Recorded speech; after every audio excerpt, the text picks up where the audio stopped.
Yo. Sorry, just before I got on,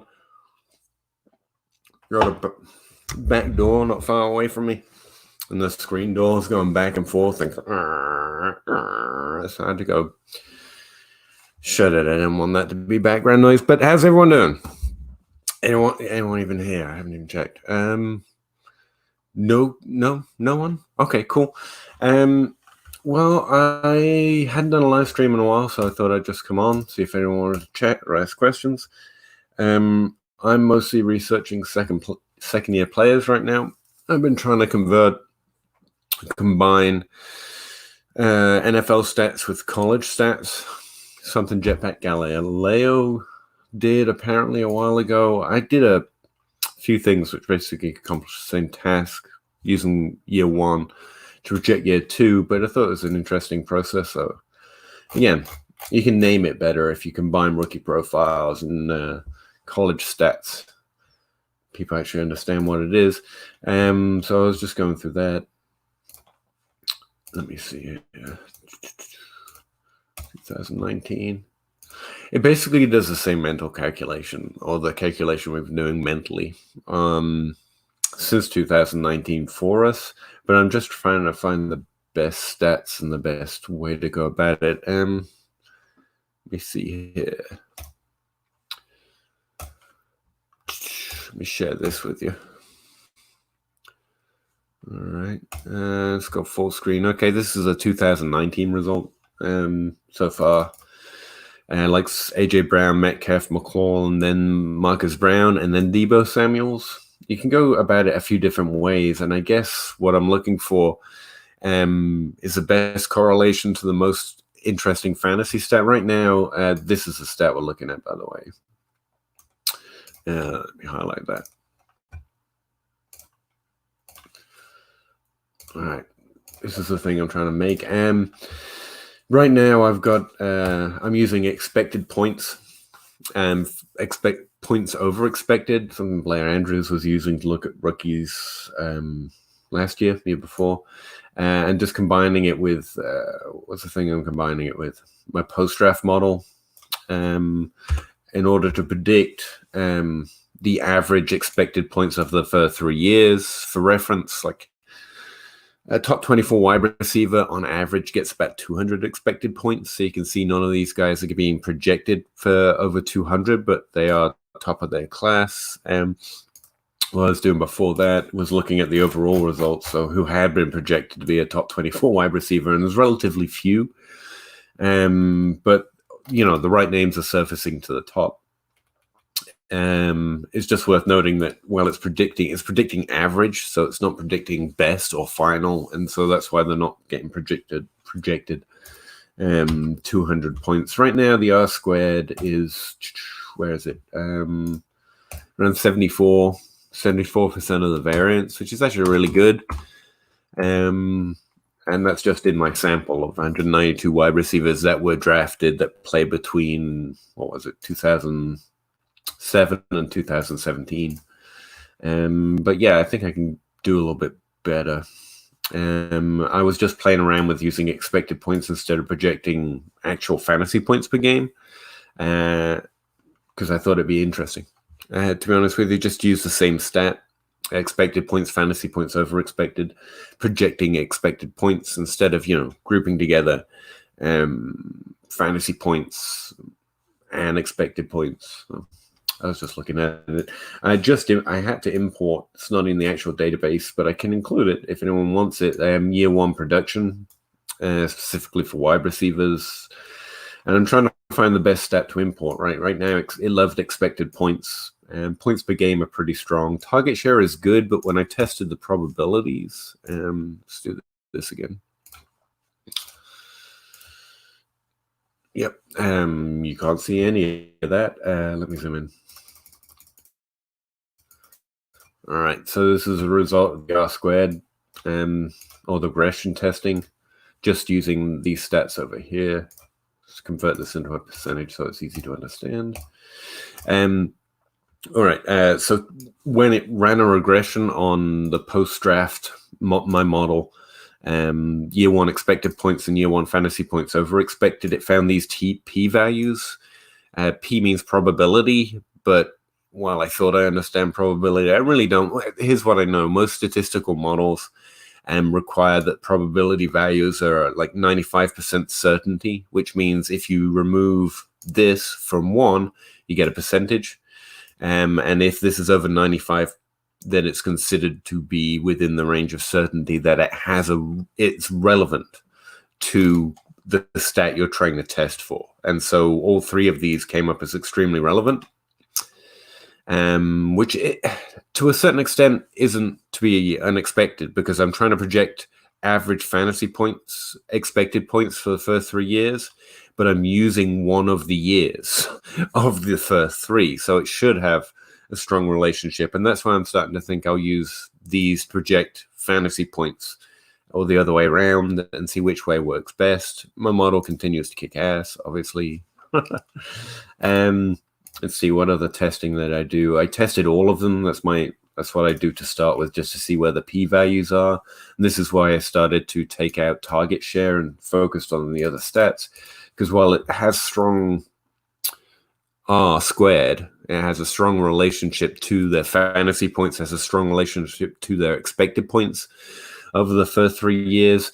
And when I tested this way, its probability continued to hound me as being under 95%. Now, honestly, I don't understand it well enough. I'm normally a stickler, but just to be, as good as I can, at least to start off with when I'm playing, I removed target share just because it was getting that below probability score. This was testing against expected points. This is fantasy points per game, and you see the same thing with target share right here. See, target share had almost no probability of having a bearing on the relationship of expected points average of the first 3 years using their year one target share. But again, I don't know how much I care about that, because p-value is hard to understand, especially when you consider that its correlation to those fantasy points is incredibly strong, but it's not itself part of the stat. Like target share, obviously target share has a correlation to fantasy points and expected points, but it's not in itself expected points or fantasy points. And so I kind of I'm gesticulating wildly here, and you can't see me because I forgot I was sharing my screen. Let me, all right, wild gesticulation. Yeah, again, if you're trying to project an average of the first 3 years and you're using one of the years, it should have a strong correlation, because it's a third of the puzzle. And also, if you're using expected points to project expected points, again, those two stats are part of each other, whereas target share isn't. And that's why it's getting a low probability value, I think.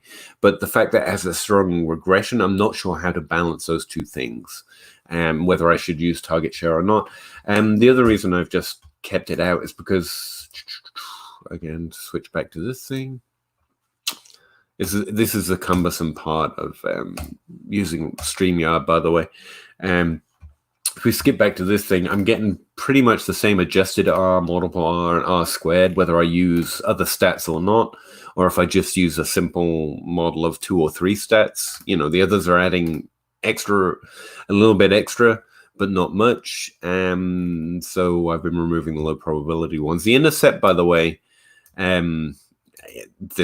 don't think this is concerning. The intercept is because what we're essentially doing is making a graph, remember?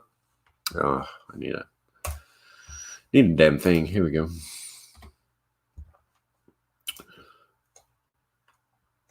Paintbrush. All right. So essentially what regression is doing, as I understand it, is it's making a graph. It's actually got multiple lines because it's using multiple stats, but the intercept is this point on the graph where it's going to start with. So the baseline. And then if they score minus, they're going to go down here. And if score plus, they're going to go up here. So this is what the intercept is.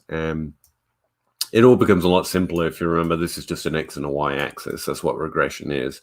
And in fact, if I remember right, the best way to visualize regression is it's got multiple lines on the chart for a start. All right.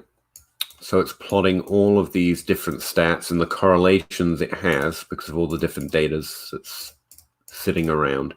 And then it creates a trend line for all of them together. And if there's a correlation, you get a good R squared. Here's the intercept. And the regression is essentially, this is why it's a squaring. It's a box. It's a relationship across the X and the Y to the result you get to the stat they actually had. And that's why it's R squared, because it's timesing it by 4. 1, 2, 3, 4. Okay, you didn't care about any of that. Got it. But that's what regression is, and why R is R squared and everything else.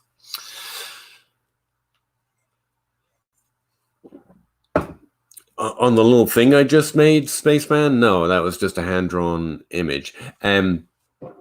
After that, it depends what you're talking about. The R squared accurately measures the relationship of the data points to that trend line that's created by using multiple stats. That's why it's called multiple regression, to create a trend line. And then probability tells you if you're just creating a false correlation, essentially, as I understand it. Like if you looked at the actual graph, it would actually look unclumped. It would look disparate, but because there's enough data in there, it's created a linear trend line for you. And then the probability tells you if that R squared value of how it relates to the actual number it creates is accurate, or the probability tells you if the certainty of if these things are actually predicting each other, if the certainty that they are, what's the word, related or connected, or have a bearing on each other, or if you're just creating statistical noise. There's also some, like, I barely understand this stuff, guys. This is, I understand enough to get it done, but the other thing is there's a distribution pattern like you can look at, and when you're looking at some of these results, like I've looked all this up to try and understand it, and when it's talking about the lower, the upper, and the 95th percentile, again, 95th percentile, because that's where certainty lies statistically. That's where they'll say it has bearing, and essentially it's telling you if it's outside the range over here or inside this nice little correlation pattern. So this has a lot to do with it too. Like this is bad, this is bad. We want your stats to mostly rest in this zone, and that's what that stuff is telling you. I don't fully understand this yet, which is part of why I don't fully understand P or probability in this context yet. Learning as I go. I also like to, something I've been looking at is how much each thing is weighted. It gets a little bit confusing whether what's actually important here. So if you just chimes, the stat itself by 1, so the value of whatever stat you're using is 1, just pretend everything can be 1, even though target share can't. Let me see here. I did that wrong, didn't I? Yeah, okay. So you take the coefficient and times it by 1. That's the minimum, or that's the effect of any one value in post. If your post-draft model score is 1, you get an additional 4.95. If you get expected points of 1 in year 1, then you get a positive, because it's a positive number, of 0.75. So that's how much each stat is adjusting every single player. And notice that, like, fantasy points over expected gets the least, but that's to be expected because those numbers are lower, and that's how it relates them all. Like, if you get negative numbers instead, it's the same on the opposite axis. But yeah, that's something I started to pay attention to as well. I still don't know what T-stat is, to be perfectly honest with you there, like I normally am. How do I get rid of this thing without deleting it? Stop sharing. Okay, that'll do. So yeah, there's a lot of stuff going on, but like I say, I've really just started to experiment with it, but it is interesting combining college metrics modelistically or numerically with first year NFL stats. And like I say, it's got higher R squared than we can normally ever expect from prospect profiles, for example. Like my wide receiver model's pretty good, and just in this sample, where is it? Yeah, it's got a 33% correlation, and that's to expected points over the first 3 years, the average. Whereas first year NFL stats is, as you can see, pretty much just double that correlation, just because the first, and that's why I'm always saying, NFL stats matter more. But what Jetpack and what I'm now trying to do is quantify how much or when rookie profiles still matter, right? N'Keal Harry, how much does that still matter that he was a great college prospect? And the idea would be, if you create a good metric this way, that you can actually measure that. And so when I apply it to the broad data set and go look at 2019 rookies, see N'Keal Harry's fallen from the top of the class all the way to below Mecole Hardman. Mecole Hardman pretty much has zero, no chance of being a top 24 wide receiver, in my opinion, based on his college profile. But he got 65 expected points, and he was efficient with it with 46 points over expected. As long as I've imported these right, that seemed a little off. Now, if I included target share, included points per game, he would obviously fall, Mecole Hardman specifically. But again, that's where I'm just trying to find the best stats to find the less obvious. Like so far, I think it's just, it's saying the players with the most stats are going to get the most expected points, which you'd expect. But I was hoping like efficiency would help us adjust that a little bit. Like point out that N'Keal Harry, where was he? Yeah, he was efficient, even if it was low volume. Maybe they could be boosted up a little bit. Hey, Crossover, how you doing? Hey, AM, just going to call you that. Howdy from Texas. Howdy from Kentucky, my man. I'm not sure what this picture looks like, but you should know that my internet has been absolutely terrible lately in terms of like literally just shutting off at random points. I think the quality of my streaming videos is probably going to go down. So if I'm fuzzy and hazy, I apologize. Blame Windstream, to be honest. Trying my best. Anyone got any questions or anything? Or stuff you want to talk about? I was actually just looking at where's that other picture I had up? I was just redoing this and thinking of sharing it again. Looking at it a different way. This is where top 24 wide receivers come from, or top 24 players, actually. So it's year by year. Like what this says is 46 of the top 96 players, all positions, came from the first round in the NFL draft in 2010. And you can see that number is always the highest all the way to 2019. And that's not telling you when they were drafted. That's just telling you the ones that were actually in the top 24, all positions. That's where they were drafted at some point. And I always like this number that, undrafted free agents actually provide on average more top 24 players at all positions. And QB and tight end probably shouldn't be 24, to be fair, than every round other than round 3. And that's the undrafted free agents matter point, a little spike up here at the end. Someone asked about the NFL database, so I was looking back at that. It's like, when's the last time I posted that? Yeah.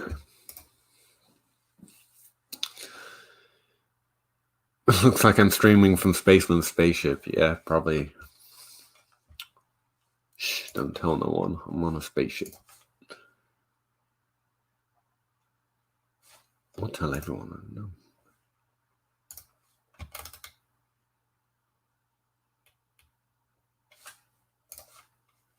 Okay. Thinking of retesting this somewhere. What if yeah.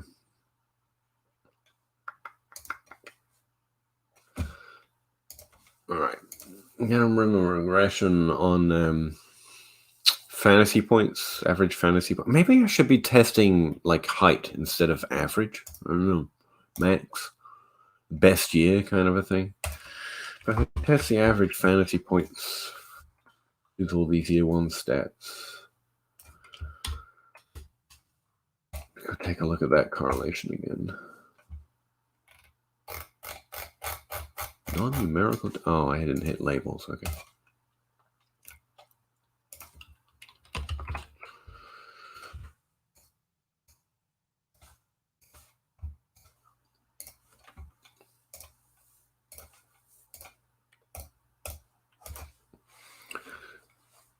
Do I buy the Ronald Jones hype? No. It doesn't matter which year you're talking about either. I've continued not to buy the Ronald Jones hype. Don't make me say everything at value, right? For a third, sure. And no, I really just think maybe Tampa Bay is a terrible landing spot for a running back. We've seen good running backs go in there. We've seen bad running backs go in there. We've seen spurts. We've seen spikes.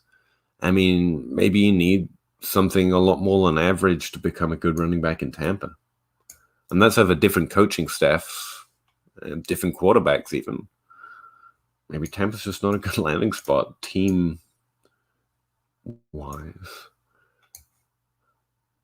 No, that's trampling on the Keyshawn Vaughn hype, but maybe it's just a bad place to be a running back. Team philosophy doesn't fit it. I keep thinking of Charles Sims. Like, Charles Sims had a fine profile. You know, it was pretty good, actually. Nothing. Ronald Jones has a good rushing profile, and he did okay in spurts, and I think he got injured, but, maybe that's just Tampa.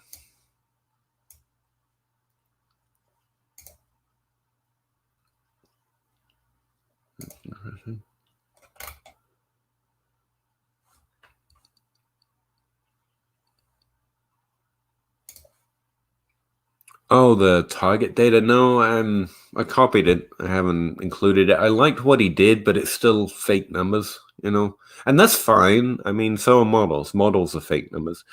And he came up with a really innovative and interesting solution to the fact that play-by-play data in college is really unreliable. What he did, as I understand it, is he used the ratio of targets to fill out the missing targets. So,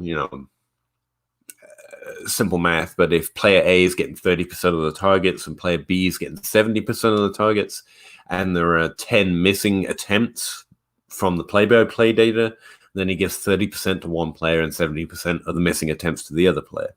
And that's a good way of making the numbers fit, but you're still making it up. And frankly, it's not just 10 missing targets. Sometimes there are like 100, 200 missing passing attempts that don't exist in the target data. So the ratio could honestly change.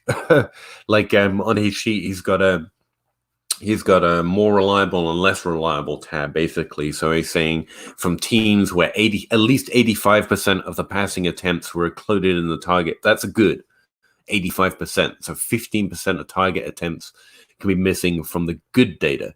That could be a lot. That could mean that the player you think has the highest target share actually has the lowest target share. And those missing pass attempts are probably not, because they're not the reason they're missing is because no one cared about them. They're not the big plays. They're not the targets to the big players, whatever. But maybe they're not. Maybe it's just corrupt data. I love what he did. I'm going to explore it, obviously, because he made it free, and I think he's come up with a really innovative and interesting solution to the problem. But like laying it next to yards and then testing it in regression models for like the kind of silly stuff I'm doing, it'd be difficult. It'd be interesting to know, and I'm glad he put in the work. And I hope he keeps doing it. I just really wish someone would give him good play-by-play data,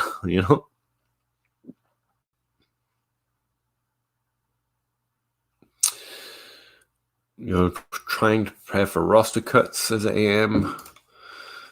What's this say? You have time. Yeah, you've got a lot of time before week 1. You don't really have to plan your starting roster right now. I'm a contender, but if I don't trade, I'll have to cut players that can produce. Ooh, that's sad. So just regular tight end. Superflex. Rank Hawkinson, Ronald Jones, and cut Anthony Miller, man. Like, it's not even hard to cut Anthony Miller. No. Like, hang on.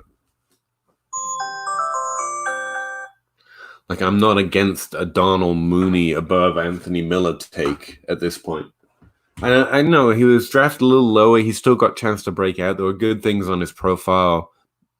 It's just not hard to cut a wide receiver compared to the others, especially one that struggled that much. I was looking at something the other day that said he'd been efficient. I think that was his touchdown rate or something. But no, Anthony Miller can go to the waiver wire without really worrying about it. And in non-tight end premium, you took a rookie. You took a rookie tight end, clearly, or you traded for one. You just stuck with that roster spot. So you have to keep him. But you added him. It's your fault. And Geis is at the top of this list. So it goes Geis, Hawkinson, Jones, Miller, I guess. And we hadn't added Hawkinson yet. Like, you should be trading some of that depth for a Hawkinson right now, or a Fant. I think Fant is less well liked right now, right? Which is weird because he did more. We always do something weird with tight ends in their second year. I mean, the value holds, but people are willing to trade them at this point. Like, you're considering cutting him, which means you can normally get him for the same value, which just means someone else carried them for a year. I was thinking about that again the other day. Yeah, it was very interesting. Like I say, I love the work that he put in there. Is Cooper, what's his at? Just in case no one's aware of it, I shared it and stuff, but who sees that? I actually, copied his sheet and stuff. I'm going to put the link in the thread here in the comments because it's interesting and he's doing good work. And he's got we should probably be aware of him a little bit more. Follow him, talk to him, whatever. He seems interesting. There he is.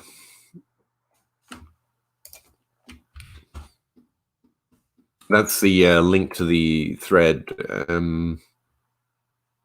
Spaceman's talking about Cooper _ DFF.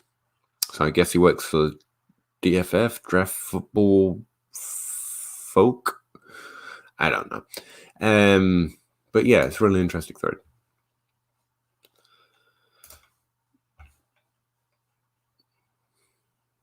I have Fant too. Oh yeah, okay, yeah. You went a little nuts on rookie tight ends.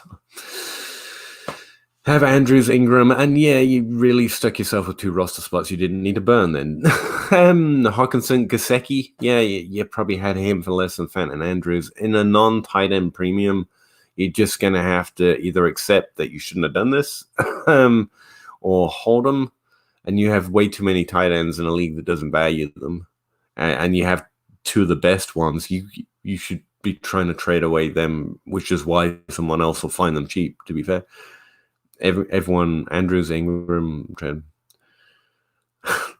Actually, probably what you should do is trade Andrews, who has a really decent shot of being the tight end 1 this year, or Ingram, who also has a decent shot of being the tight end 1 that you want this year.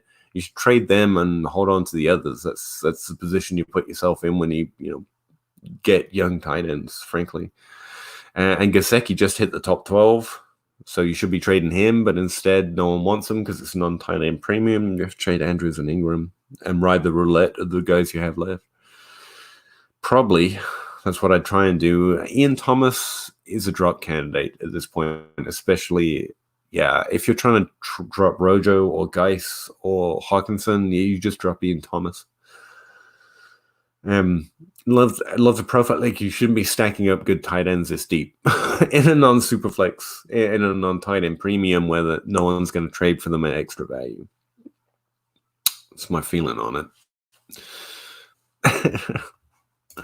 Yep, that it happens to me all the time because I love my rookie flyer tight ends, and they end up at the bottom of my bench and just end up having to cut them in a league that would value them, even if they're producing. Like Gesicki should be decently valuable right now, but I don't know you could trade him for anything, which means you have this empty roster spot, which puts you in the position of trading the ones that actually have some value, like Andrews and Ingram. Probably Andrews first.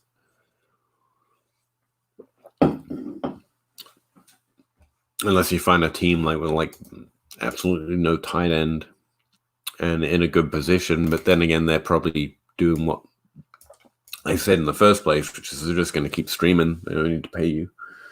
But hopefully you'll find someone who thinks they need to pay you. Don't draft rookie tight ends. Like this year's a little different actually because there's absolutely no interesting rookie tight ends, but there's 2 or 3 that kind of are interesting. Just tier below, and because of the class, like they're pretty much free. But again, unless there's extra value, like the league really likes tight ends, or you have absolutely nothing at tight end, like absolutely nothing. Tight ends just end up being dead space on a roster until you get an Andrews and an Ingram.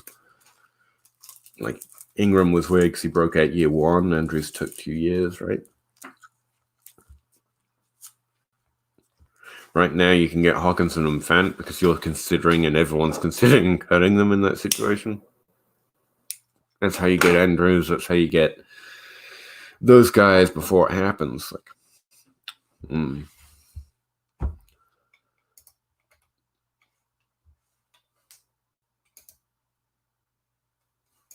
should probably redo my tight end article.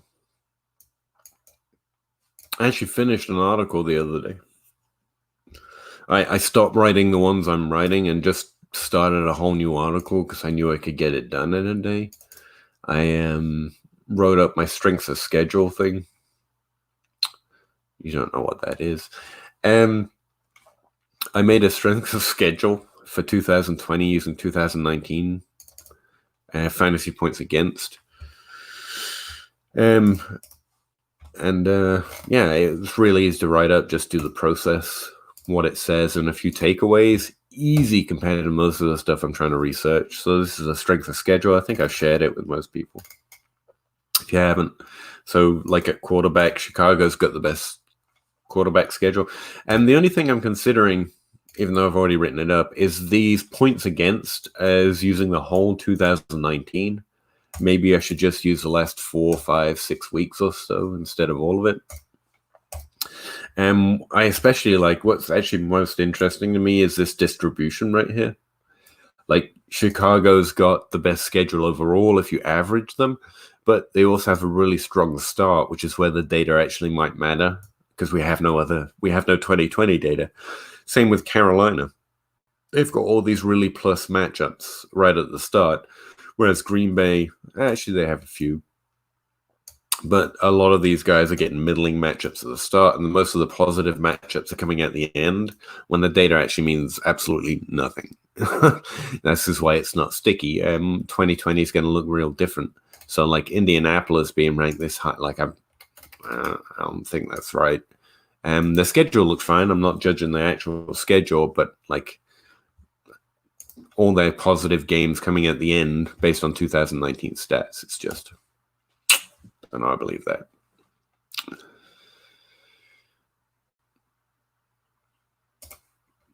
Is this about strength of schedule? No. Strength of schedules, like, okay. Warren Sharp does a strength of schedule. It seems pretty good. Some DFS guys are pretty good at estimating schedules and stuff. But the numbers themselves are not sticky or predictive. And that goes to the fact that O-lines and D-lines and DSTs, none of these things stay the same year to year. There's some correlation year over year to the extremes. Like if you have Dallas's O-line a couple of years ago, it's pretty obvious to see that was going to continue. Indianapolis Colts offensive line right now, it's similarly quality, right? That's not going to suddenly become middling or bottom of the pack next year. But defenses, like Jacksonville had like the most dominant defense we've seen in a while a couple of years ago, and the next year it was just meh. It just wasn't there anymore. It happens on defense a lot more than even offensive lines, and offensive lines even are incredibly unsticky, but they at least have that better correlation in the extremes of being top 5 or bottom 5. DSTs don't really even have that. I mean, the Seahawks for a little while were obviously consistently good. Then that died. So, yeah. And even the way they protect the ball and these position points, like I find it interesting, but what I said in the article is treat it with kids' gloves. Do not heavily weight it in your opinions. I don't use it in my projections. I see it and I think about it, but it's not a number that goes into a projection. Like, it's not part of the equation. It's interesting stuff, and I enjoyed making it, so I thought I'd share it. But it's not sticky, predictive, Some people just like making numbers for the sake of them. I guess I just did that. Like, it's not like you can't do it. It's not accurate, but it's no greater than your general. It's like currently in its current state, this rest of career score. Yes, it's got a high R squared scored. Yes, I like it, but I don't think it's telling us anything more than, we've already been able to conclude based on year one. Like, look at these names. AJ Brown's top of the list. Now it's certain, right? But we already kind of had that impression because we saw a good year one with a decent college profile. Okay, that guy goes to the top of the list. You're looking for an edge that doesn't come from just, obviously. I say that, and then constantly every year I'm surprised by someone going, "Oh, man, I wish I'd known that at the time." Some things that are obvious aren't obvious, I guess. Like, and that's what we're trying to point out. Like, don't quit on Marcus Brown. I think he's the cheapest rookie to buy right now, and he had a solid to good rookie season. I didn't like his college profile that much, but he's on a great team, and he had a pretty decent first year. Like, that's the guy that everyone starts going meh over, that you get at same value or a slight increase after a good rookie year. Remember, his good rookie year is worth twice, based on these correlations over here, the information that we had before he entered the NFL. Like, the best model I got, 33% correlation to expected points or fantasy points. We can do it either way. It's about the same correlation. Because, frankly, expected points correlates to fantasy points per game, about 84%. I mean, they're very useful stats to know. But when you get to the first year one stats, I mean, expected points has a 68% correlation to the stats we're talking about. That's more than twice what my best model can do.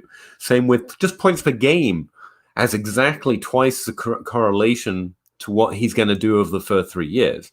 So the first year of NFL stats literally are worth twice as much as their college profiles. So was I down on Brown? Yeah, I was okay. I thought he looked like a speed or whatever, but he's drafted in the first round and he was all right, and no one overdrafted him in the top 3 or anything, so I didn't mind him. And then he has a good to solid year one. I mean, what did he do last year? He didn't have 800 yards like Debo, but he did have 113 expected points. He did have a 17% target share. Everyone talking, people want to make the case that Harry's 3% target share was because of Tom Brady. You don't have to even worry about that with Marcus Brown. He got 17% of the targets on a low passing team, which in some ways you could say is harder. And he was efficient on them. 29 points over expected. That's good. Anything over 0 is good. And about 10 points per game his first year. So, like, why is that guy not increasing in value significantly? Like, he's probably the easiest rookie to trade for. Now, as I mentioned on the last podcast, and Jacob Brickroad has said, Debo Samuel also has a similar crisis, right? Like, I don't think he's increased in value, but I think Marcus Brown's easier to get. So those are the two guys from the class that I want. That's the edge, as it were. Like, obviously, we all like AJ Brown more, DK Metcalf more, Terry McLaurin did more than all of these guys. But once you put it all together, these two guys are the ones that no one's increasing in value. They both have really good rookie seasons. They're on good teams. I mean, what more do you want? That's the Tyler Boyd. He had a solid first year too, went down in value, underperformed in his second year.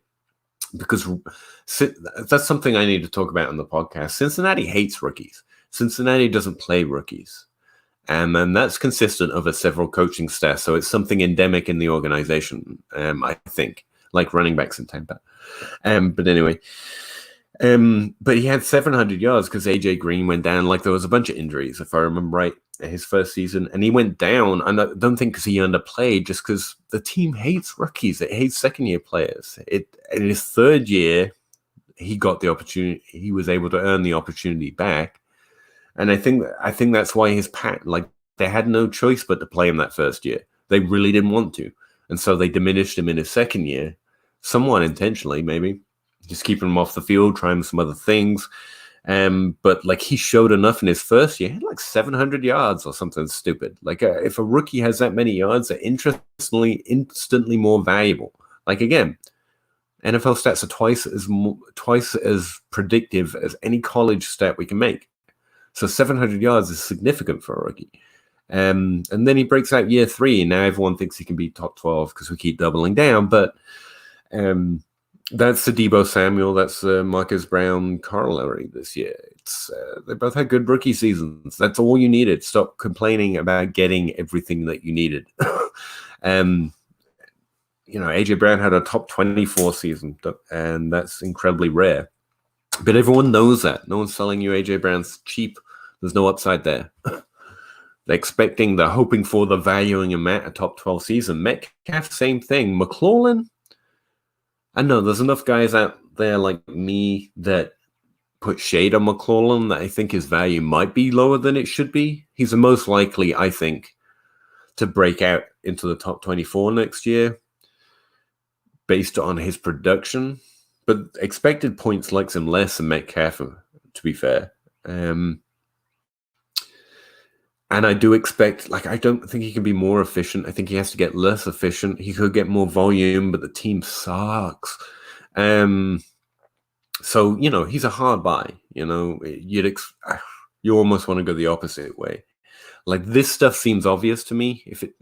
And I'm starting to think it's not always obvious. And that's because different opinions matter. Like, I could be wrong, to be fair. I say obvious, like you just meant to accept it. No, you don't have to have the same opinion, but this is the opinion that rolls off my tongue when I see, like, I do not have to reach to see this pattern. But anyway, there it is. So Deebo Samuel and Marcus Brown end up being the best values, mainly because they have the best draft capital. Soon after that, you got Deontay Johnson. Yes, he's a 2. Juju should bounce back. Like, obviously, I'm still on team Juju, but Deontay Johnson was impressive enough. But I think he's, as opposed to Brown and Samuel, I think he's someone that's risen in value rightly after his first season. So, like, I don't think you're getting the same boost potential in value or acquisition, they both could flame out and then you've wasted that value. But because they're lower value, it's okay to speculate in them. Whereas if you pay for AJ Brown and it doesn't work out, you've wasted way too much. Deontay Johnson, his price is probably about fair, right? And we probably need a little better than that to feel like, we're taking even less risk with even more upside, is generally what we want to do perfectly, right? And so that's just the way you play rookies. Something Paulie Sleeper said on Twitter the other day is just been rolling around in my head. Like, it's okay to play the value game, but sometimes if you want to buy a player, you just have to buy a player. That's the buy high strategy, right? And there are some players you just have to highlight as, I want those guys. Yes, I'm not going to get value. I'm going to take the risk of the downside, but you just have to have some players that you think are going to beat the variance and be exponentially more valuable than their current high value, right? I'm not having a lot of success at doing that right now. But like, Paulie was talking about Allen Robinson. He's got a really good point. He's someone that could easily be to pay off on his current value. It's way too high to say you're getting them at low. You can't throw a low ball offer at Allen Robinson owner. But he's someone you should probably be willing to go high on, like buy high. That's not a value move. That's just going in on a player. That guy's great. His value's fair. I think he can beat it. That kind of thing. Hey, Mr. Ruggs, says Spaceman, and me. And Mr. Ruggs says, hey, Spaceman back. I'm just reading comments now. Yo, Pete, it's been a minute. How are you, brother? Fine, I guess. And my internet sucks. That's my main problem in life. Which, is not a bad one to have. Is the worst problem you got. I got another day off. I was off yesterday and off today. These are the first 2 days I've had off in a while. So I keep thinking I have to check the clock and go to work in a minute, and I don't. So I'm feeling pretty good about that. I'm really not the man. But appreciate you. Who else? Allen Robinson, Juju. I've been trying to up my shares. Not because I think I play fantasy football to do exposure and stuff like that, but just I would love to be able to trade a picture out of my shares on my teams and it be all my favorite players. I think that would be fun. And so I've been looking at that my league section that tracks your players in MFL and tells you how the percentage of players you've got overall. And I've been trying to increase it. And so far I'm striking out. Like, I've got Christian Kirk plenty, I think, but I'd love him to be at the top of the list. I've recently managed to get Brandon Cooks up to, I have him on 50% of my rosters. I don't mind that. Christian Kirk is currently, he's someone you have to buy decent on too, to be fair. Yeah, he's on 33% of my rosters, which is a shame. So's Odell Beckham. I like both of those players. I like him to be towards the top. Mike Gesicki, 33%. I want him up here in the 60% range, just so it would look good. Right now in the 60% range, I got like all the flyers because they're really easy to just, they're on there, all my benches, Kendrick Bourne, 67%, Giovanni Bernard, Justin Jackson. These are flyers, not my favorite players. I want my favorite players at the top. I've got KJ Hamler in 50% now, apparently. Is he my highest owned rookie?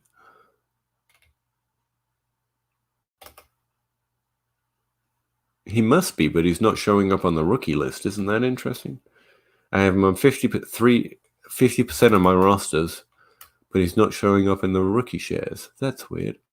Darrington Evans, I also have 3 shares of. Again, the guys you get in those rounds are just, they're always the most common players I have on every roster because you barely have to struggle for them, which is why I keep thinking about what Paulie said, and I have to start paying up for some of these players just because it'd be cool.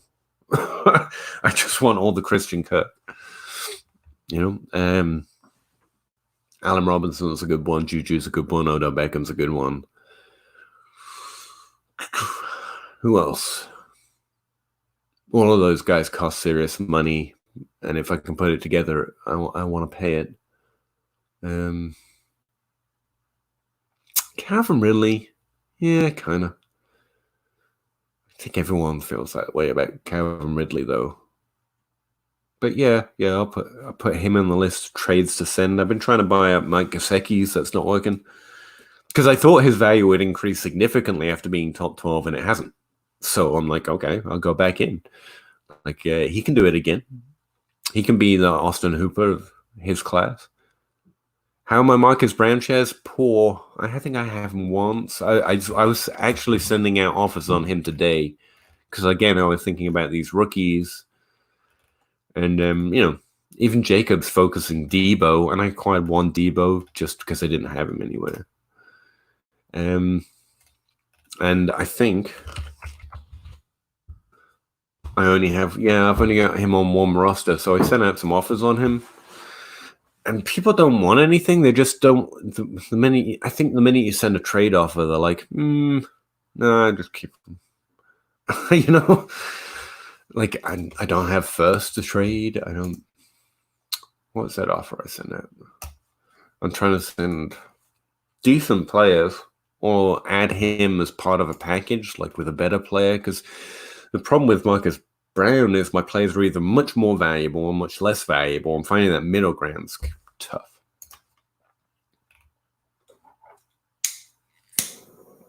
Oh, this one got rejected, so can't tell you what that offer was. Because I can't see it anymore.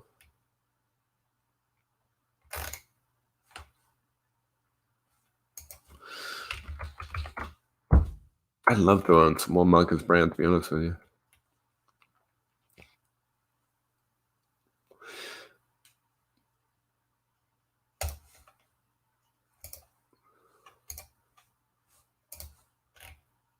Yeah, just the way I was talking about, clearly Debo's done better and is more likely to do better.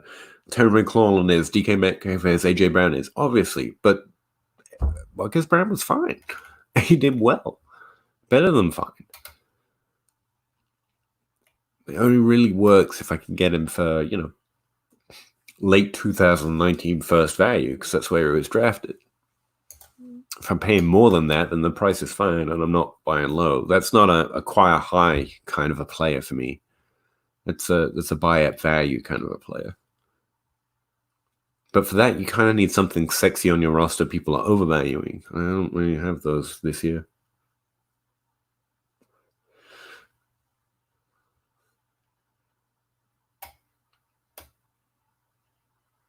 I'm acquiring a lot of Carolina backup running back, weirdly. It's just a mystery to me why that's the one backup in the NFL no one's interested in. And true, Christian McCaffrey literally sucks up like 85%. They don't get any work. But like the same policy resides for backup running backs, right? And I think there's only one behind him. Presumably, if something happened, hope it doesn't, obviously, they'd just get the trade for someone.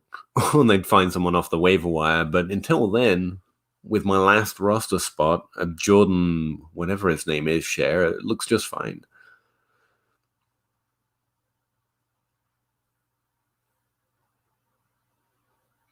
You have too many Debos, sadly. Yeah, I think Debo's fine. Like, you've at least got touchdown regression upside. Yeah, I think he should be. Like, I would not sell at value. That's a play, like, when I'm approaching these guys, they want more than he's technically worth right now, and I think that's fair. The only reason I managed to pick him up in another league was it was a contract league, and I don't really understand why, but John Bosch said that there was a good trade there, and so like I took that trade, mostly because I'm thinking about player shares. He had a good contract apparently, and I had to give him Austin Ekeler, which was painful. But I only have Ekeler for 1 year anyway, and I don't think it's a team I'm pushing. I'm not top 5 right now, put it that way. So just Ekeler for 1 year, and then he's going to go back to bidding for more contract. I don't know. I hate talking contract leagues. I'm trying to figure them out, but I still don't have it down. Anyway, so I did manage to get a Debo share that way. I think he's an interesting rookie at his current value. But it's not someone let's turn pain the iron price for. That's more the Allen Robinsons of the world. Juju, Odell Beckham. People are weird on trades, man. Like, hey, that's fair value. I just don't want it. All right. I'm just not interested in that player. Okay. It's not very helpful. Are we talking value, or are we talking you only take players you would personally take on a date? I mean, what are we doing here? What you're saying is you don't want to say it because it could happen, but I don't think that player's any good. That I would respect that message more. That player's definitely not going to break out. It's like I'm sending out Josh Reynolds in a lot of trades because I've acquired him for nothing. He was pretty decent breakout age, so I ended up on my roster. And you will find people making that argument for the vacated targets available to Josh Reynolds, but you won't find anyone to value him there. So that's a fake argument. I really think people think or say that, but they don't really believe it. They won't trade for him. They won't pay that value. Even that low value, second, they won't do it. So I fucking hate that. I hate... If you don't have an opinion, don't have it. Don't say it because it might come true and you just don't want to not be on the record as knowing it could happen. Just say it won't happen. I don't think it's going to happen. But anyone who's willing to think that it might because of vacated targets or whatever. I think Josh Reynolds is good. He's too far into his career to expect he's going to suck up more than he ever has. So. Yeah. I don't think it's going to happen, which is why I'm sending him out in trades. Just trying to catch anyone willing to stand by their opinion. that seems to get hard. That's why I get frustrated with trades. People don't stand by their opinions. They stand by what they actually think. And I'm like, why don't you just say what you actually think? No one in particular. Just it feels that way, you know. Everyone, if you got him on a podcast, it'd be like, "Oh yeah, Josh Reynolds has got potential." But we don't think that. Don't tell people that if you don't think it. Yeah, it could happen in the way that anything could happen. And Josh Reynolds is a decent player, but I do not think it's going to happen. Don't buy Josh Reynolds cheap. I'm trying to sell him.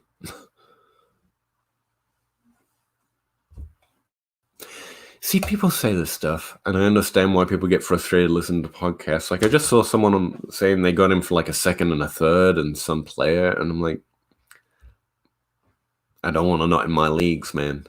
But not in my leagues.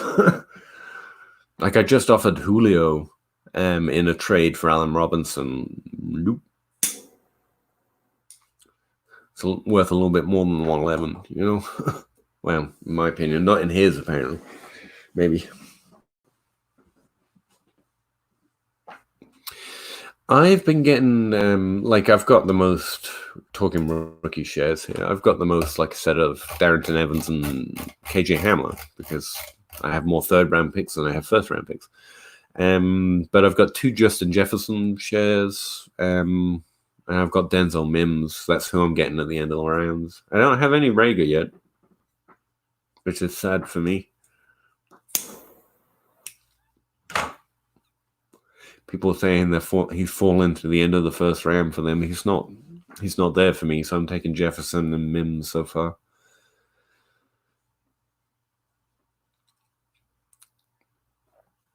I took a Cam Akers share because no one would trade up, which is silly, but there you go. They can try and trade for him when he's worth more after he plays in the NFL, I guess, and then be frustrated that they didn't get him at a lower value earlier and not trade for him then, and the points will be wasted on my bench because my team can't win. Just get better. Sometimes, you know, don't keep making the same mistakes. Be nice.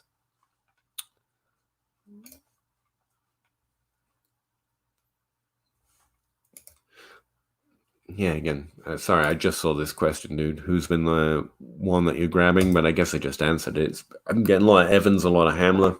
End of the first, I'm getting Jefferson and Mims a lot. If Rager falls to me there, I'll be taking Rager. But he's not falling to me there in my few drafts.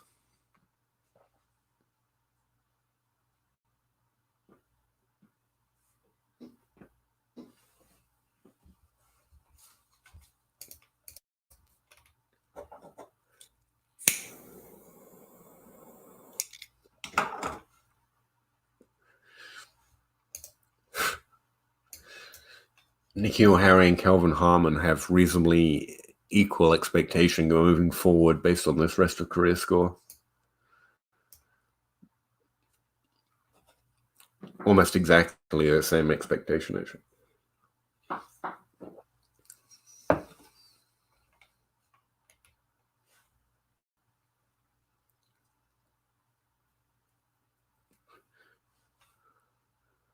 Perfect rookie profile can only do so much for you, I guess.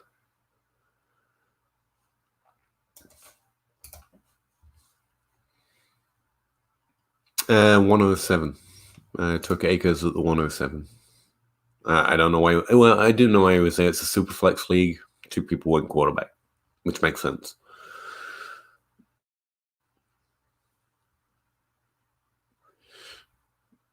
But like 107 for Akers, even in a super flex, is pretty decent. And it's a start 3 running back league. Like anyone who thinks they have a competitive roster should really want the last running back in that tier. You know.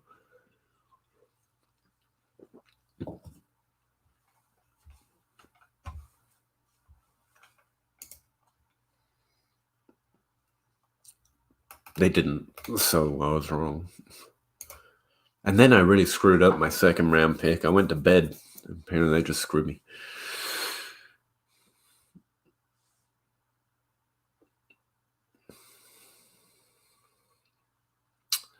Good question. I really think you can rank that running back tier any way you want. What can I tell you to help you rank that running back tier? It's draft capital. CEH is a lot more likely to break out, at least into the top 24 or the top 12. But we know running back's kind of a wasteland with production metrics. So what I would do is, what I have is Clyde Edwards-Helaire as a 2 in a separate top 1 tier with JT. And then the other 3, you go any way you want. Really, I have Dobbins just below Clyde Edwards-Helaire. And that's how I separated them out as a draft capital. Clyde Edwards-Helaire gets the edge over Dobbins for me for that reason. There are plenty of ancillary reasons, what I'm calling ancillary these days, to think that you should lean JT. One, his team. The start of his team season is incredibly running back friendly, and they love to run anyway.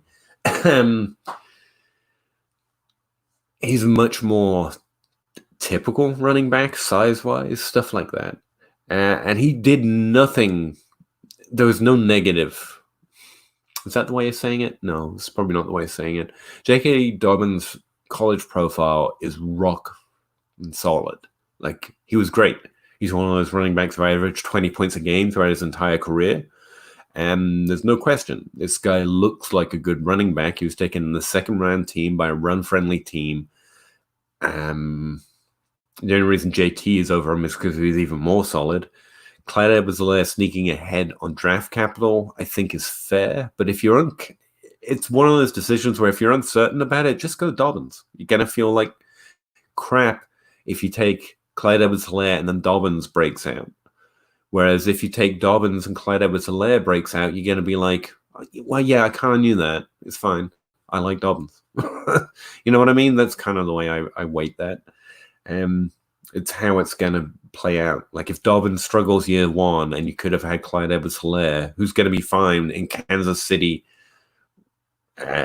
he's going to be fine. That's what the likely thing means. So you already know that. You're taking the player you prefer with a slightly lower chance.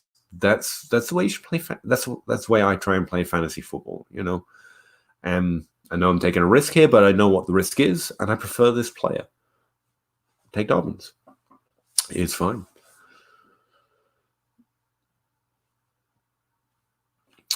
I think that's really interesting to put Dobbins right next to Taylor. I'm basically doing the same thing with Clyde Edwards-Helaire in the middle, but I do think Taylor's a tier above just because he's not just rock solid. That profile is a little bit better than rock solid. And he went in the same round to another team with a good running situation. I mean, that's great. That's a great O-line. It really is. So JT is slightly separated out, enough to be in a separate tier. Dobbins, a very small tier. But yeah, Dobbins is better for a number of reasons. One, you don't have to pay the 101 for him. That's always nice. He does fall sometimes to the 3, the 4. That makes him more attractive as well. But it's one of those things, it's really hard, especially this year, to get anything for trading back a couple spots. You're often going to be a trade back to the 3 or the 2 for even a third. Like everyone knows, there's kind of loose tier there. But yeah, this is fair too. If you just want to drop Clyde Edwards-Helaire below him, that's fine. Like say, I said it, didn't I? Yeah. I have Clyde Edwards-Helaire between the 2, but if you prefer Dobbins, just take Dobbins. There's no way of obfuscating that. His first round draft capital means he's more likely, but that doesn't mean you don't have to take any player.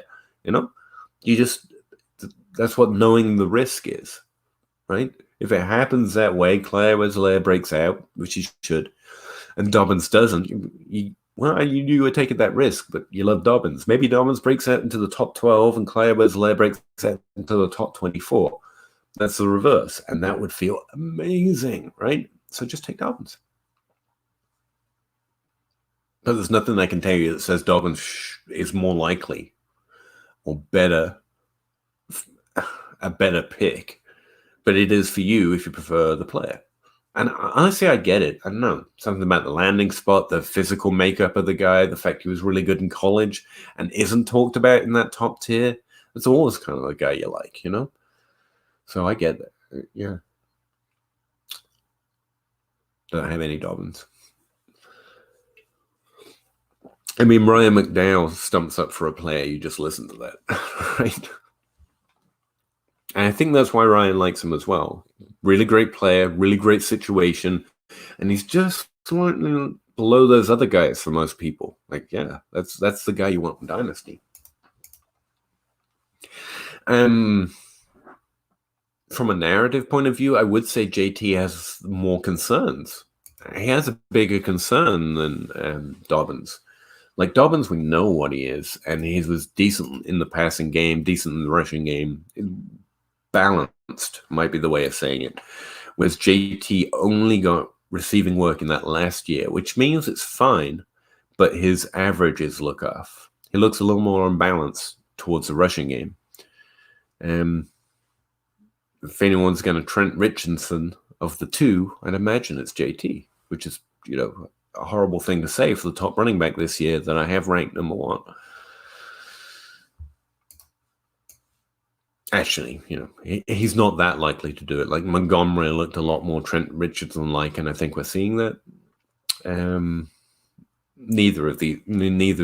of these top five look like they have that risk, but JT has one of the most significant risk factors on his profile, which is that receiving work only turning up in his last year. Can't heavily weight it, and I don't. That's why he's one. But if you're just looking for something to make you feel better about it, that helps. Helps me anyway.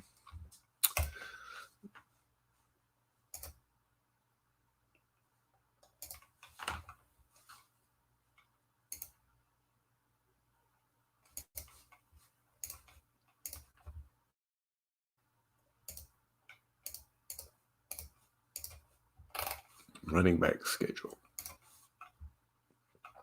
Running back strength schedule for 2020. Detroit's actually at the top, if you like Swift. But again, most of those good games are coming after the 6th, and that's not ideal. This is why Baltimore's schedule looks a lot better to me. They're starting out with games that look based on 2019, like really good matchups. And these are the only games that this data will really be relevant or potentially relevant. Probably not, but maybe. Los Angeles Chargers are another team who are supposed to have a pretty strong start to the running back schedule, even though they look middling overall.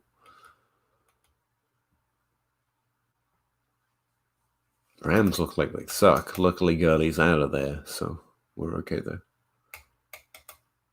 Yeah, passing team anyway.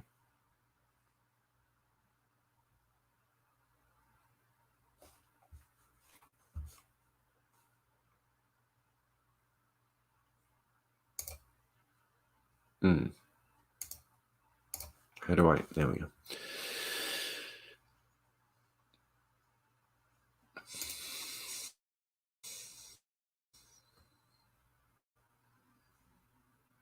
You've made a series of costly moves to get it. Well, that's what pain looks like. It's a move I need to get better at. Sometimes always to win, you're going to have to make a pay-to-play move. You're going to have to pay the iron price.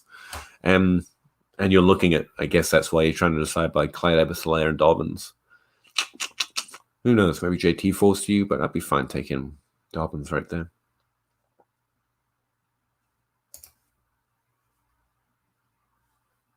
He might take JT. Okay. Yeah, there you go.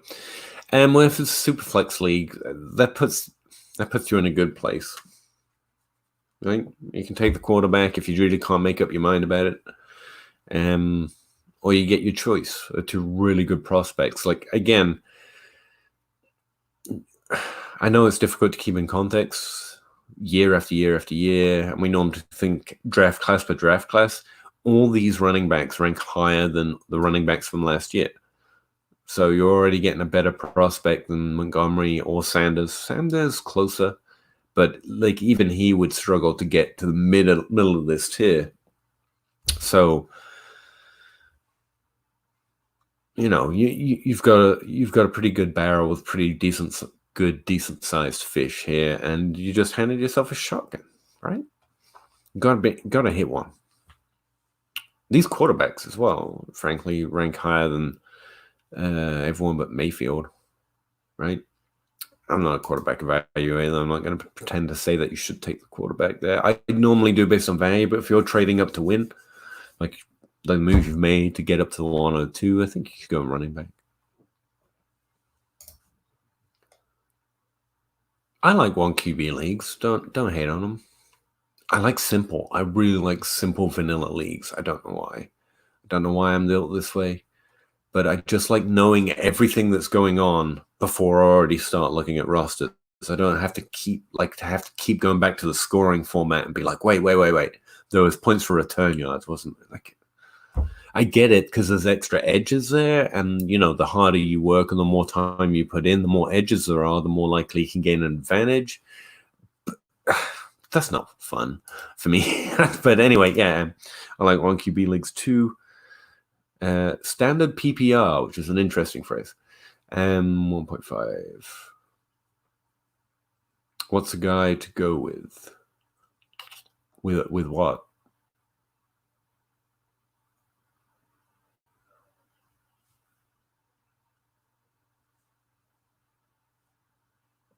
At 105. Okay, I thought that was the scoring. I know, it depends who falls there, man. If it's a 1 QB league, you don't want any quarterbacks at the 105. You've got 5 running backs at the top of the tier, so it's whichever one's left. I know, I want to go wide receiver too, but you're probably going to get one of those running backs. For me, it was Cam Akers. Like, I wanted to go down and get a wide receiver, but no one would, so I took Akers. So he was the last one left in that tier. Best guess, home league, I'm guessing this is. Swift or Akers are probably going to be the choice you have there, and I have Akers slightly over Swift. But yeah, you can go on running back or try and get a trade down now, because if you can trade down 3, 4, maybe even 5 spots, and you'll have your choice of wide receivers still. Because after 105, you've got the other running back to go. Some person is going to take a quarterback, and even if they don't, and even if that guy who usually takes the best tight end in the class in the first round doesn't exist in your league, you've still got Rager, Jefferson, Mims. Someone's going to take Ruggs. They are at the end of the first round, towards the end of the first round. Rager, Jefferson, Mims. You got T. Higgins after that. And then it's Brian Edwards. So, like, your worst case scenario is reaching on Edwards, probably. But I think someone will take Ruggs. Or you could reach on Brandon Ayuk even. But anyway, you're probably going to get Jefferson, Rager, or Mims. And I like all 3 of those wide receivers. Those are the guys I'm targeting in the first round. So if you can get a trade down a couple spots now, that's what I try and do. But if you're trying to win, if your team's in good shape, or honestly just anyway, you should be just taking one of those running backs. Honestly, you'll probably be able to trade that running back for one of those wide receivers not so long from now. If it happens, trade back for Dobbins or Swift. If you can, sure. I really find on the clock trades harder. Like, the time constraints, I'm normally off or doing something, and I can't have this constant commute. I missed out on a trade the other day because the guy sent it to me, and where my schedule went is I didn't see it for 24 hours, and he revoked it. I was like, okay, probably would have done that one. And he was still interested, but by then I'd done other stuff. I went and got that was the Debo trade. I'd gone and gotten Debo somewhere else. I was like, I really don't want to oversaturate my Debo shares. I like Mike Williams, so I'm fine. And he asked to throw Corey Davis in, actually. You don't ask to throw good players in. Well, you should, but then when you're actually asking someone who isn't a moron, they know what you just said, right? That's you should ask to get Randall Cobb's and Corey Davis's and Marcus Brown thrown in, But you should beware if you use that exact vocabulary to someone who actually knows that that's bad for them. They now know that you've just done that. You were just trying to get me to throw someone away. Come on, dude. I have to, like, you were just trying to stick a knife in me there. Now I know that. And I guess everyone always is, but no. That's the reverse of, asking for a throw-in, secretly knowing they're worth more. Like, if the person you do that to instantly knows that's what you're doing, they know you just tried to shank them. That makes for a weird trade relationship after that, I think the noise around Swift is seriously underappreciated, but here's the thing. I think it's because of what we were just talking about. You've got this tier of running backs. Honestly, all look like really good prospects, like they're all this tall. But that's how Big Five looks like, right? And they all look like really good prospects. They're almost impossible to separate out objectively, if we can use that word. Like, there's no reason Taylor shouldn't be at the top, so I make a story about his receiving work, which is a little concerning. There's no reason that Clyde Edwards-Helaire shouldn't be at the top because of his draft capital in his final year, but he only did it that 1 year, so it's all narrative-based. So the reason the noise around Swift is down is because everyone's trying to just find something they can believe in to somehow order these players instead of just taking them alphabetically, right? And so then there's easier noise to make about Swift. Detroit, Amir Abdullah, shifty, pass-catching running back. None of it is true. That's got nothing to do with Swift, but there's very little else we can separate them out.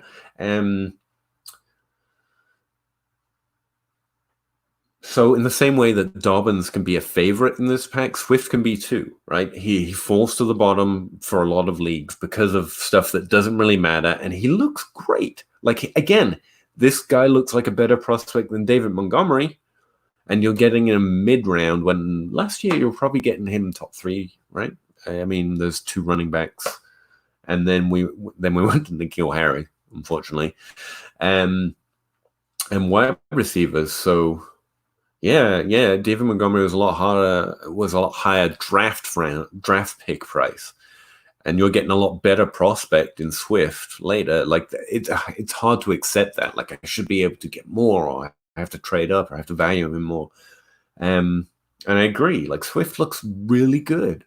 Like, I'm not worried about his landing spot or Detroit or Amir Abdullah. It's just that there's very little to separate out quantifiably. They all look great.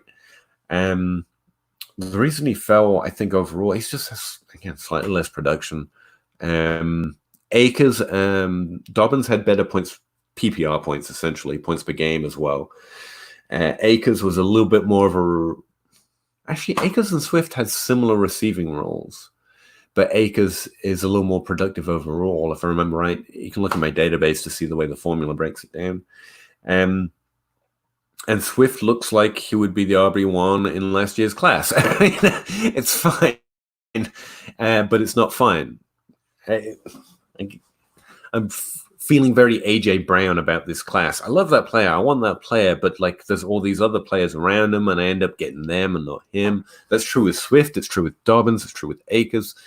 So that's why I did that one podcast episode, which is about exposure. I normally don't think too much about it. It feels a little timid.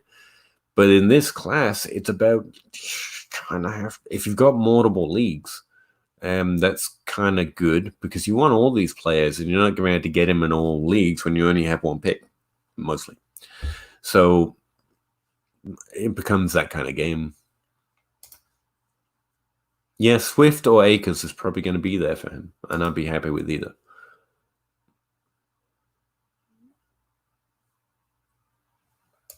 Hey, Adam _100. No, thank you. Fuck off. Thanks. I have no interest in being famous or buying followers. Like, I love one with the followers I have as it is, and they're all great. I don't need to buy bad ones.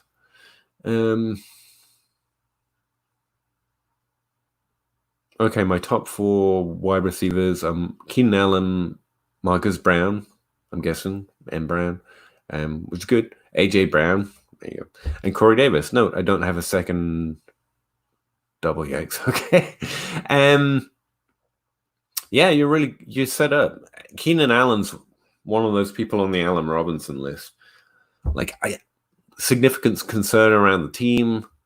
Yes, he's getting older. He's still going to be good, man. He's just a good player. So he's going to be fine. AJ Brown, I'm not. That was a disappointed sound. I didn't mean to be. Like, I should be excited about AJ Brown, but I just keep thinking he's valued at his ceiling now. And that's great because the player looks good. He looks like he could/should hit that ceiling, but like, hitting that ceiling's really hard, even for a good player, especially in Tennessee. So what can I get for AJ Brown? Like, what can I get for him? Like, I would consider what can I get for AJ Brown? Probably not enough, and that's fine. You should be really happy to have AJ Brown on your roster. Consider him top 12. But can I get more? Like, that's what I always end up thinking with AJ Brown. But wide receivers look solid, man, especially since, we need to focus running back to win there. Keenan Allen, you're going to do just fine. I really think so. I always feel like other people are being dumb in leagues, but, and like I was just saying about the other league, I'm really frustrated about that guy who tried to do that to me, but, other people win all the time. So, like, I try to remember that's just my feeling on it. But that's kind of why I am the way I am about fantasy football. Like, I want to be aggressively, you're dumb, you're making the wrong move. But I know they're smart, they're playing the game hard, they're good players, they could beat me. But it's not fun to constantly be in that mid-ground to me. Like, we're meant to be able to be disagreeable. Like, most of our life, we're trying to be, reasonable with other people and understand their perspective and think, hey, that guy's got a point. In fantasy football, I get to say, you're all dumb for not liking Corey Davis. And then when it doesn't work out, it's okay because we all knew we were playing this fantasy football game, right? And there's a nice little cushion here. We can be honestly disagreeable. Like, you guys are dumb. You don't make trades. You don't like the trades that I like. When really, they're probably making a good decision. I would say I once tracked it for a league because I got really frustrated. Every trade offer I made at this time of year would have been better for their team than it would have been for my team. And in fact, it would have been really beneficial for them. And they all called me like names, which is fine. Like, I'm in the league, so we can call each other names. I'm good with aggression. It doesn't hurt my feelings or anything. I'm here for it, actually. And there wasn't like angry. I loved it. But like, I just love sticking it to him. It's like, hey, man, you could have had a really much better team, but you thought the trade that I said was fair. It was crap. And it happened over and over and over again. Like, I was trying to overpay all last season. They wouldn't do it. I'm like, I promise you, I'm not pulling one here. I am overpaying for a risk factor. I think I just want that player. And every time it would have worked out for him and bad for me, but they thought I was trying to pull tricks, or they thought they knew more, or they thought whatever they thought. And I think I'm getting that a lot more when I send trade offers. People are like, he's trying to pull one. I've never tried to pull one on a trade. I normally put the risk on my side because that's fun for me. Like the certainty, the safety, the floor, and possible upside. The chances that you win that trade are much better than mine. Unless, like, yeah, I always try to put the risk on the other side, but everyone always responds to you. I think because we're always trained to mine value, and that's why I never get trades done, as if you've done the opposite. Well, I really need a bit more compensation. Like, no, I already built that in, man. Now you're asking for more than I think we both know, but maybe you disagree with me and the trade just kind of dies. That's what happens with me in trades. And when I try and do it the other way, like I'm trying to get value on players, so I send low ball offers, like I get laughed at. I'm like, what? That's what you guys are doing to me, it feels like. So I suck at trades. I don't understand how to go about it. Trying to get better. But I end up finding trades always really frustrating. Like when I'm trying to do knowingly, like I know I'm giving you a better deal here. This is bad for me. So why am I doing it? Forget that. And they respond the same way. Like Nah, I just don't like. Nah, yeah. Anyway, I shouldn't be wanting that trade, basically. But I do like trading, and I like players, and there are some players that I want, and so I try and go the other way about it. I'm getting in a circle here. The trades are really frustrating to me.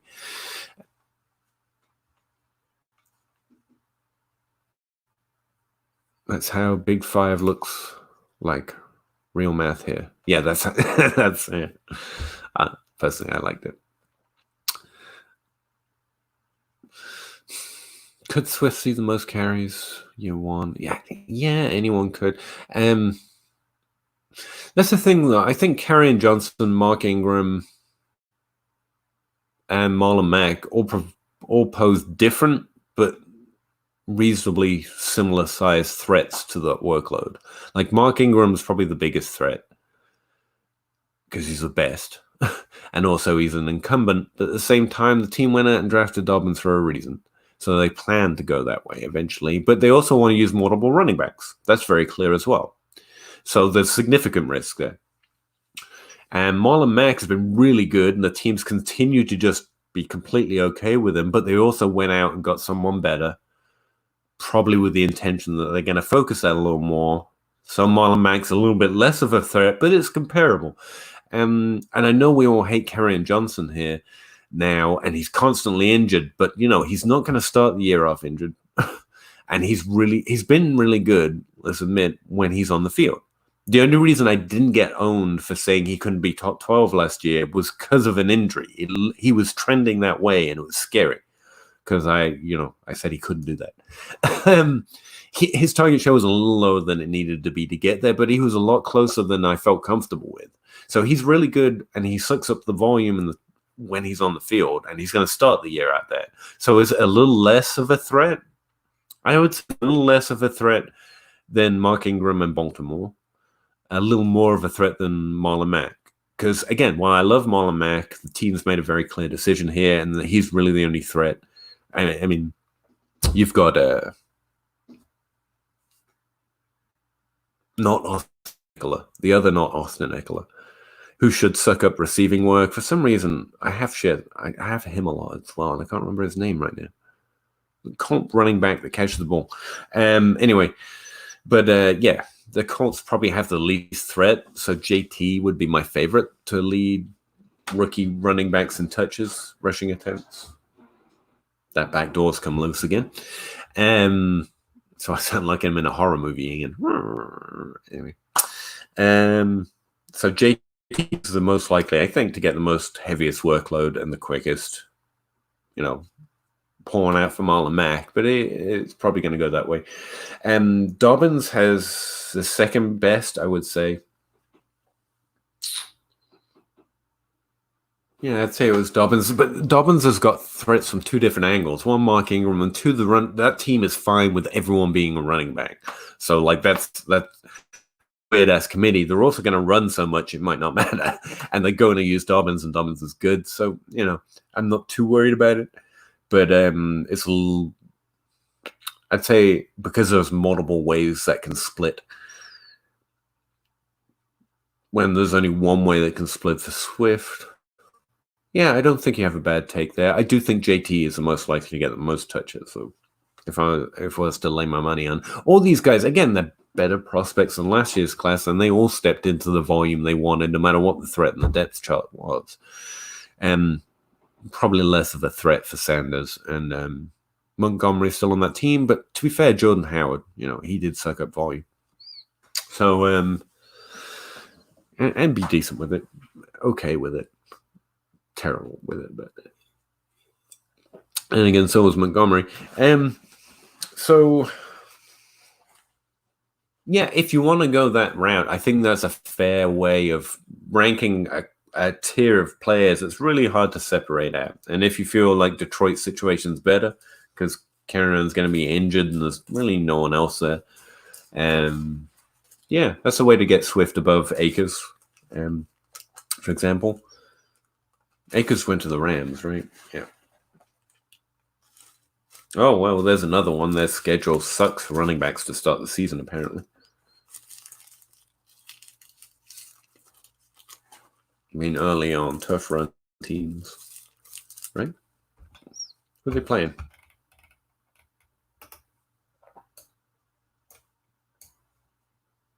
They're playing Dallas, Philadelphia, Buffalo, New York Giants to start the season. Dallas makes you passable because they're going to be scoring points. Philadelphia, same problem. Buffalo, good defense. New York Giants, I know, I think you just don't have to do a lot against them.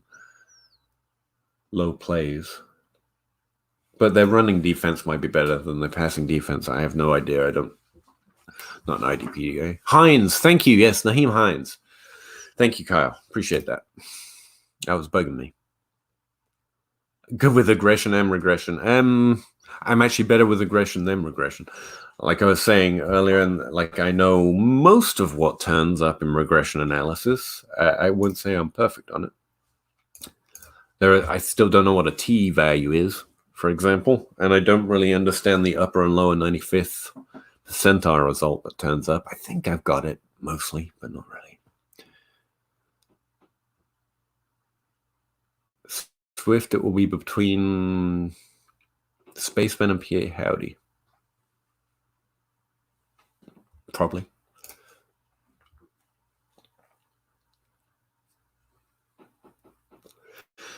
Like I say, honestly, that's a really good way of going through separating out this class. Just keep in mind that we're trying to separate out players that all look like really good prospects. So anything like the noise around Swift, like, yeah, I get it, but don't think he's worth less than David Montgomery or a worse prospect, at least.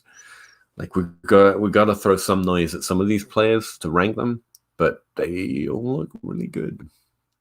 Like it's all love, all positivity, which is sickening, really, isn't it?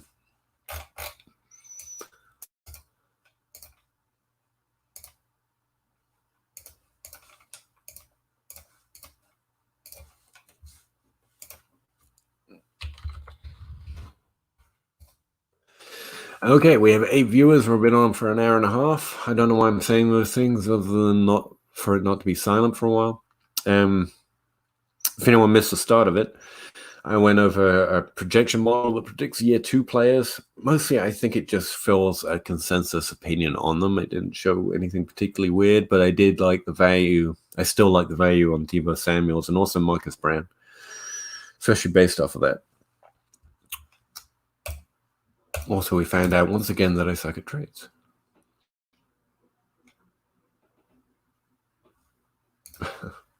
John Moore's doing a thing lately. It's pretty fun. Like, write what went wrong if we were 3 years in advance. It's an interesting process. And that's kind of what I was saying with Dobbins and Clyde Edwards-Helaire. Think forward. If it goes wrong, how do you feel about it? And I think if you know the odds, like you know the basics of what we can use, so you know you weren't stupid. You knew what the risk was. And that's mostly draft capital and a little bit of production, then it's fine to go Dobbins over Clyde Edwards-Helaire. You know you're going to get to feel fine with that if it works out badly. I know what I did, you know? I'd do it again because I like Dobbins so much. Blake Hampton, he's the other guy who is doing this rest of career score. I forgot to mention him.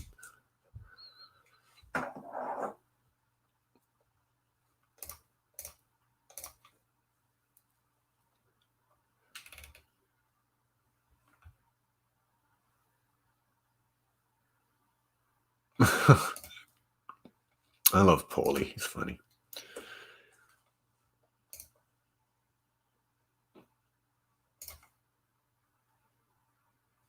Why? That would probably be good for Kerryon. His value would go up. Hopefully he'd go somewhere he doesn't have a brand new spanking rookie to decrease his value. It'd be good for Swift too, right? Well, I don't know. Here's the thing, guys. Not everyone can Christian McCaffrey. I know we all want Christian McCaffreys, but Christian McCaffrey is carrying way too much of the work. I mean, I agree with all the positivity on Christian McCaffrey. He's carrying way too much of the work, and we want him to because that's why he's produces all the fantasy points. But he's also a human man. And he's got, like, last year, I think it was something insane, like 85% of the team's carries, especially without Cam Newton. Like, it's not that he's going to break or that he's injury prone. It's just the more he touches the ball, the more risk you have of an injury happening. That's not a doctor take. That's just probability. The more you do something, the more something bad can happen to you when you do it. And carrying a ball in the NFL or catching the ball in the NFL is already a high-risk endeavor. And he's got no one else behind him. I don't mind Kerryon being on the depth chart with Swift. There's another way of looking at it. Like, you don't want him to be the only one there. You need someone else who's pretty decent so the team can keep moving the ball down the field, like Alexander Madison for Dalvin Cook. Like, when he gets relief, the team doesn't foul out and the defense has to come on the field because Alexander Madison's been good. That helps. And it also means the team can actually divide a little bit of the work enough that your player decreases risk of injury. As far that, like, I don't want there to be no one else. Like, Christian McCaffrey scares the crap out of me that way because there's no one else. Jordan Scarlett ain't much, and while I'm acquiring him for the potential for free, like, it scares the crap out of me. And it wouldn't stop me drafting Christian McCaffrey. But if we apply that logic to Swift, then we're like, Kerryon, I don't mind Kerryon being there, frankly. Like, it's nice to have another good player on the depth chart that can help take the workload, can help to keep team moving down the field. I'm sure they feel similarly about it. I know they're really competitive. They want to be the guy, but they want the team to be good too because that helps them. And most of them have grown up in this. Like, you used to be team-orientated. You want to win. You want to go to the Super Bowl. You want to win the division. Like, I'm sure it's competitive. Like, I want to be the running back one, whatever. Of course they're going to do that. But they don't want maybe some players. I don't know these guys. But, like, I don't want everyone else doing the depth chart to be crap. So I'm okay with Kerryon being there. In that way, I wouldn't want him traded. But the value would be better for fantasy if it happened on both sides. I'm not in a horror movie, I swear. That's just... Anyway.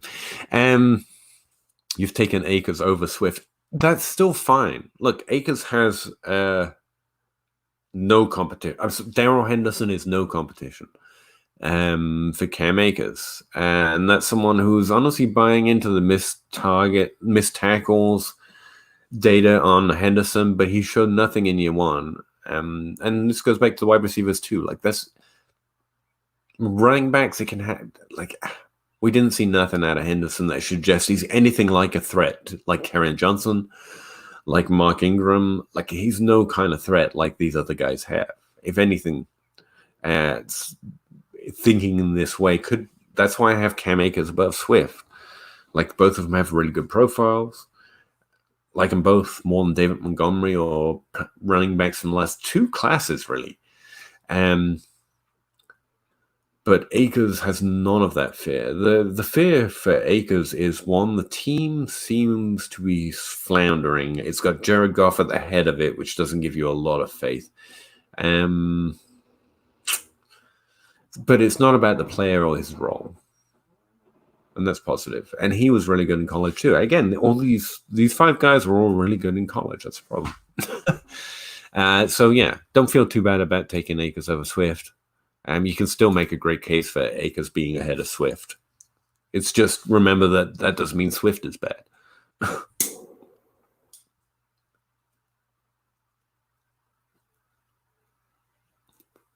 Maybe Mr. Ruggs. Even if the coaches all get fired, which, is probably due. No, I think Detroit's going to be fine. 2020, better than expected right now, I think, by consensus. And like I say, these running backs are all really good. They should take over this role. We're just passing narratives because they're all really good. It'd be great if some of them were bad, and then it could be like, screw Swift. There's really no reason not to like Swift. Or Akers. Or really Clyde Edwards-Helaire. He has the biggest problem, but the greatest benefit with his draft capital, and that equalizes them, and it's annoying.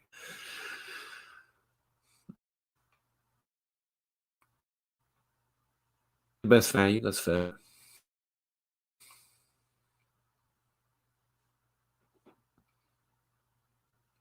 Again, I appreciate that narrative. I don't want to display because you have to use something, but honestly, I think fairly all these guys look like they're going to walk onto the team, take that job, and be valuable. They probably all shouldn't do it, right? We don't normally get 5 breakout running backs the first year, but like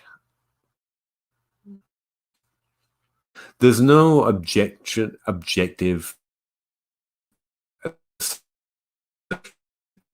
as far as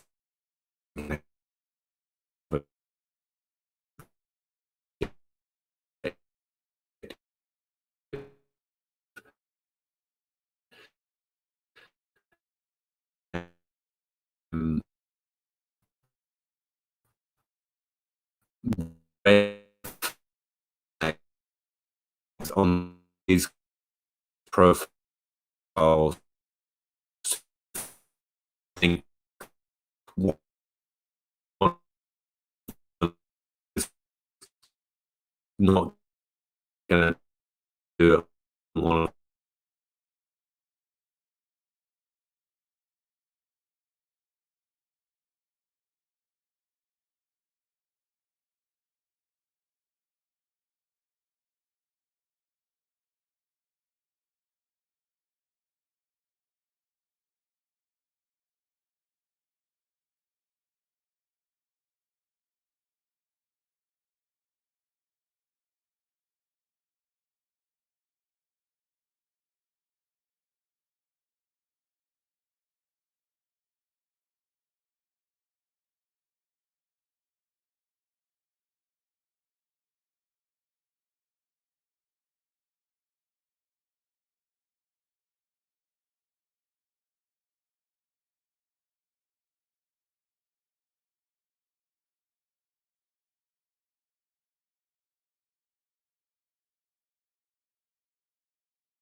back.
Am I back?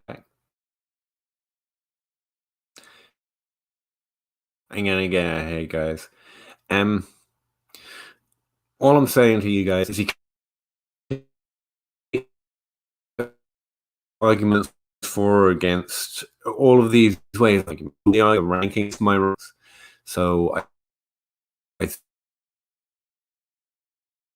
think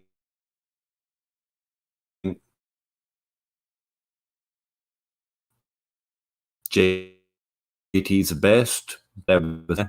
It is getting more tough, but we have seen situations that are positive where you've got two running backs being good. I'm thinking Alvin Kamara and Mark Ingram. I'm thinking with Stewart and who's the other guy? Williams on the same team never worked out, but the team was never quite successful enough. So there can always be a balancing that way.